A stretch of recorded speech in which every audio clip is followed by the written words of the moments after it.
Good morning. This is Carolyn Borba, and I am going to do the pillars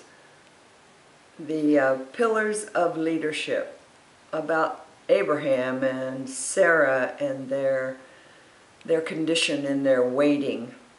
But it's the law of impossibilities. And I believe that in this ministry that we are involved in, I believe that a lot of things for a lot of people, the students, level 2, level 1, and those who are yet to come into the fold of learning leadership, that a lot of things look impossible when we look at them through our humanness.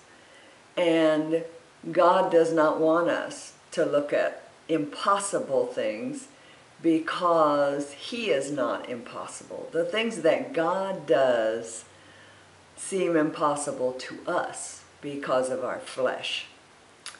But I do know that in that story of Sarah and Abraham, and how she moved out before, even though God had given them the promise, she did not wait. She moved out. And the consequences we all know, which is another story. But the point about the waiting is the greatest challenge all of us, I believe, have. Waiting is not a pleasant thing. But when we stand on the promises of God, and the only way we know the promises of God is if we're in the Word, because that's where we learn the promises of God.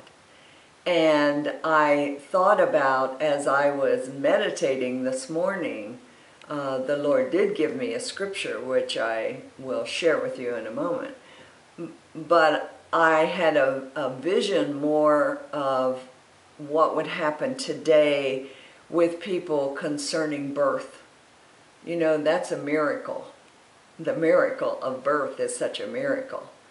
But those people who cannot have children, who do not have that promise in their heart of God.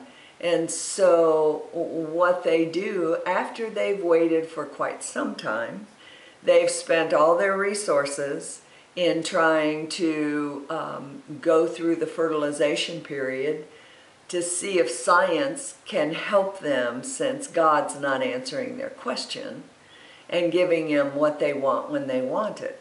So they do tend to go through a lot of money, a lot of time.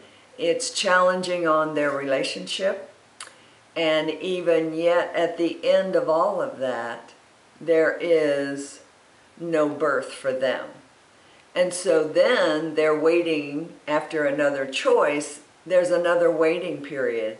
And is that about adoption? Are they willing to adopt? So when they start that process, there's again a lot of waiting. And that miracle of birth, people for the most part want to experience holding that child in their arms. And I'm sure Sarah felt that way, because in their time that was very important that they have many children, especially boys. So in this case, if this family of today is going to adopt, they will have to wait. There's such a process they have to go through. Sometimes it's years. It's very expensive, or perhaps they even go to another country to bring a child back, just so they can experience the nurturing that is in most people. And so that waiting is such a process. But you know, no matter whether they adopt or not, God is still God. It's kind of like that phrase, but God, or then God, because God has a plan for their lives, no matter who they are or who we are. And for the people who actually have the joy of the adoption going through, and they add people to their family, then what does God do in a lot of cases? They then become pregnant with a child of their own. So it's not a bad thing that they adopted a child, but they didn't believe the promises of God. And I just find that very interesting when you relate it to the story of Sarah. and how she did not want to wait. Her adoption came differently. It was someone else who was a surrogate. So I know that God is a God of promises. He's a God of a covenant. And his covenant is the blood. God's covenant was the blood from the very beginning. So if we stand on the promises of God, for me personally, at my age, I never thought I'd ever be doing this. I never believed, I did not believe that God was going to give me the desires of my heart. And yet here I stand explaining to you about the waiting. Did I wait patiently? No, not at all. Did God answer my heart's desire? Yes, he has. Will it be to the magnitude that it might have been had I waited earlier in my life? Probably. There could have been different blessings. Those doors were closed because I didn't wait, and in the waiting I was not obedient. So I find all of this very interesting in this study.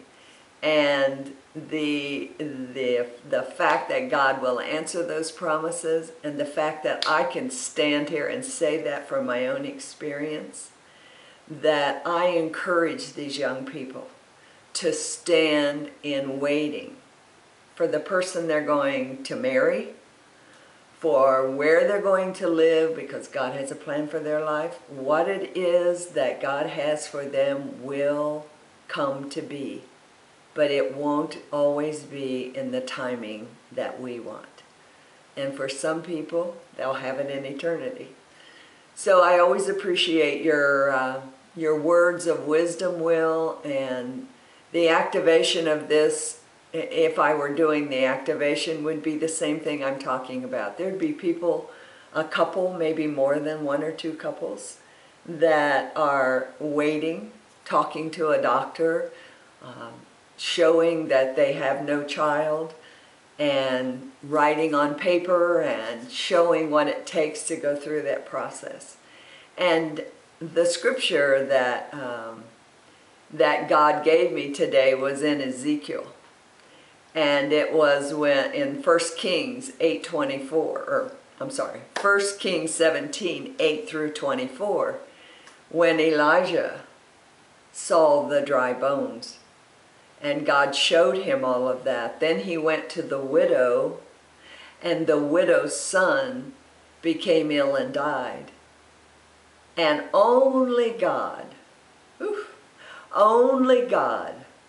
could have taken the breath, put those bones back together, and breathe life into that person. Elijah was the carrier. Elijah was the vessel, but God did that. So let us all in our lessons learn to wait, learn to study the Word, and then the activations will come. I thank you, Will, and thank you, Pastor Lynn.